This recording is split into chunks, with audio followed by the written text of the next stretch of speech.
This is 10 things you should know about keeping monster fish.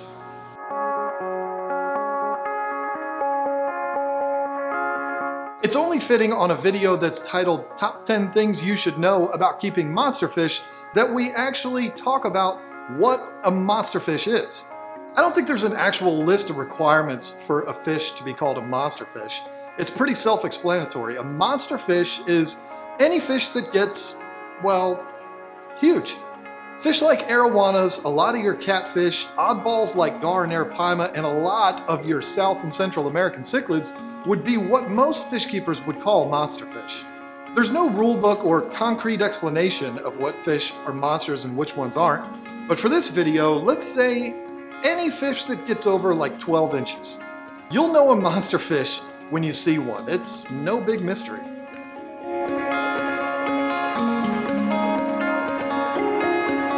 When you have fish that get huge, you need to put them in a huge aquarium. Welcome to the conversation, Captain Obvious. I love those commercials. The reason why I put this on the list is because I want to warn you about a common mistake that so many fish keepers make. I mean, I've even made this mistake. It's not easy to admit that, but it's an easy mistake to make. You see the perfect fish that you have to have, and the employee at the fish store says, "This is gonna get really big, you know." And you think, well, I don't have a big tank now, but I'll be getting one soon. So I'll go ahead and pick up the fish now, since it's small, and by the time it gets big, I'll have gotten my big tank. I did this with the first arowana that I ever bought back in 1993. I put it in a 29-gallon tank. I was a child. The problem is, things happen and you have no idea it's coming. The car breaks down, the water heater blows, or air conditioner's on the fritz. These things pop up and your plan to buy a bigger tank just gets pushed farther and farther back. Don't do this to your fish. I totally understand how difficult it is to be patient in this hobby, but do the right thing and wait to get the fish till you have that big tank that they can live their entire life in. It's easier said than done, but it's the right thing to do.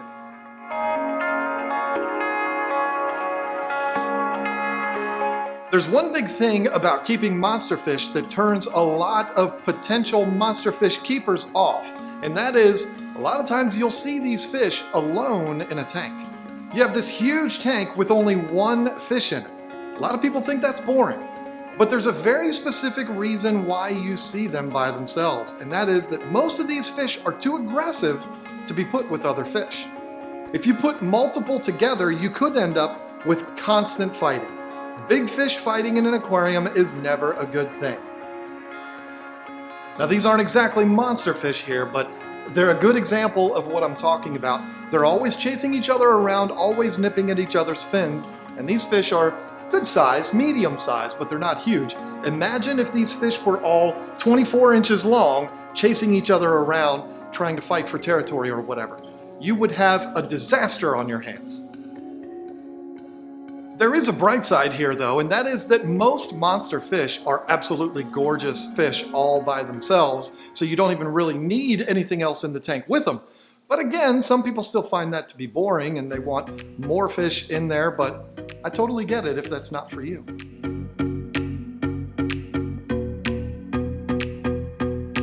Okay, think about it. Let's say you have a Chihuahua and you have a little 10-foot by 10-foot space blocked off in your yard for that dog. Probably wouldn't be that big of a deal, right? They have teeny tiny poops and itty bitty pee-pee puddles. Now imagine that same 10-foot by 10-foot area with a full-grown Great Dane in it. You'd constantly be out there cleaning up small mountains of poop. It takes someone who really loves Great Danes to do something like that. Well, with monster fish, it's the same way. You no longer have these little micro poops that you don't even see like you have from your tetras. You're gonna have big giant poops, and they're gonna have to be cleaned out all the time. With monster fish being so big and eating as much as they do, they can foul up a tank really fast. If you're not ready to put in the work, you might as well stay away from it. The work isn't any different than what you're already doing with your smaller fish. Water changes, vacuuming out your gravel, maintaining your filter. It's all just on a much grander scale. But it's gotta be done. Don't forget, fish are swimming around in their own toilet that hasn't been flushed. Yeah.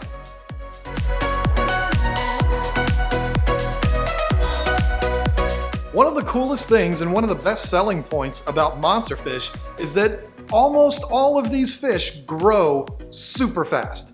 Like the cliche says, they grow like weeds. You can add that peacock bass, a doveye, or a red-tailed catfish. If you do your job, they can double, if not triple in size in like 5 or 6 months. This goes back to the segment on needing a huge tank for these fish. You gotta be aware of how fast these things grow right from the start, so you're prepared for that fast growth.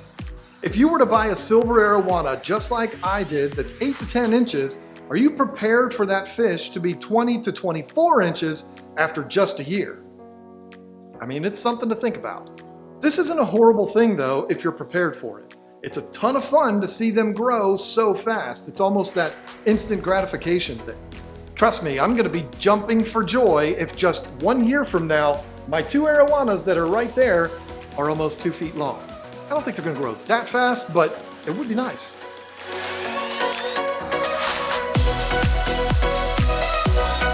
Feeding fish is the fun part of the hobby. It's everyone's favorite thing to do. It's like that reward you get for doing all the work. I did a water change, I cleaned out the filter, scraped off the algae from the glass, now I get to feed them. And nowhere is this more rewarding than with monster fish. I equate it to the feeling you have when you give a dog a treat. They sit there and wag their tail and go crazy knowing they're gonna get that treat. Monster fish, well, most of them do the same thing. You walk up to the tank and they get all excited and start darting around and literally wagging their tail. It's quite the sight. But there's some things to think about when it comes to feeding your monsters. First is they're gonna go through a lot of it. Monster fish are no different than any other fish. There's manufactured food made specifically for them, which is easy and convenient. I'm a big fan of Northfin carnivore and Hikari carnivore sticks, but you're probably going to want to give them other stuff too, like fresh fish and even shrimp. I like buying frozen shrimp for my fish, and sometimes I'll even buy fresh tilapia. I'll cut it up into cubes and freeze it, and it lasts a long time. This is just another one of those things to be aware of. It's the most fun part of the hobby, but it can also cost you a fortune when you're feeding monsters.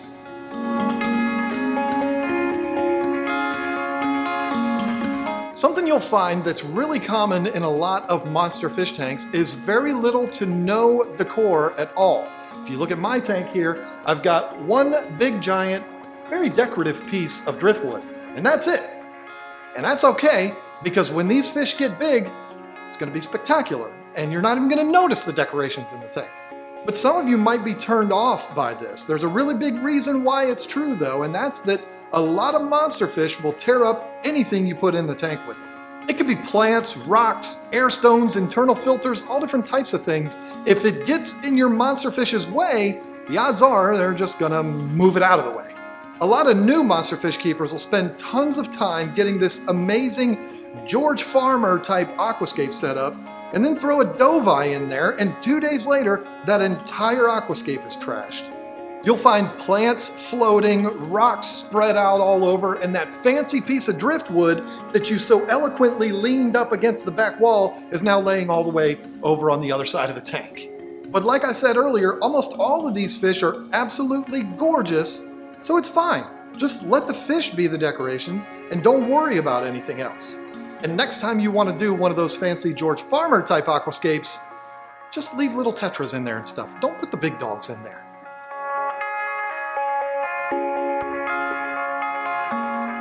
Okay, let's say you're watching this video because you decided a while back to get a monster fish. You love that fish and you've had it for a while, but you've realized it's become a little more than what you can handle. The fish has just gotten way too big and you're too busy, you don't have time for all the maintenance and upkeep that you gotta do. You decided it's time to get rid of the fish.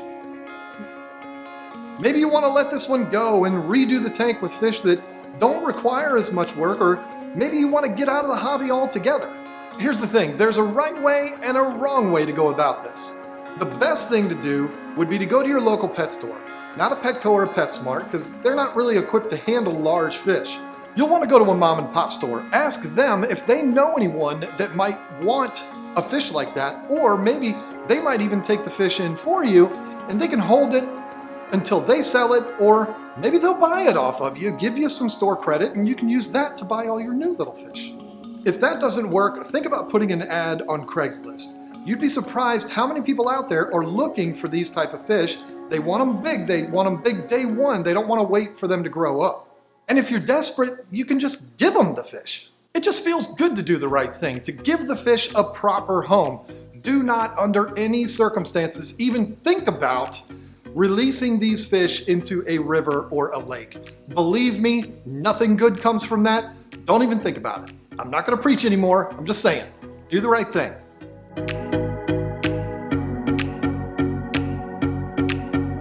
While we're on the topic of preaching, let's go ahead with this one.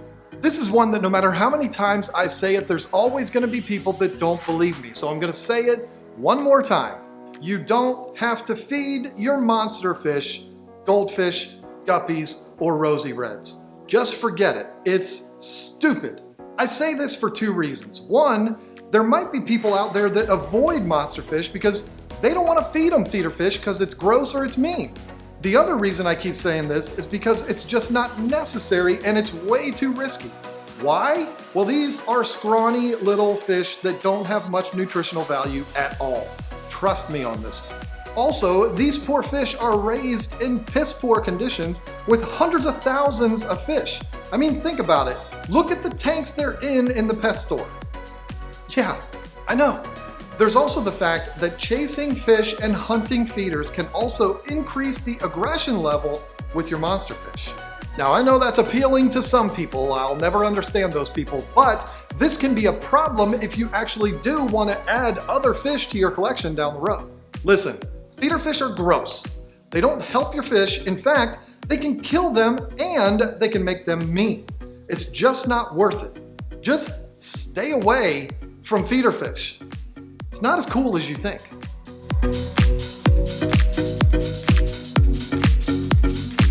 Okay, it's not unusual for us to say things on 10 Things episodes that can upset quite a few people. Don't fly off the handle yet. Just hear me out on this one. You know I'm all about analogies, so here we go.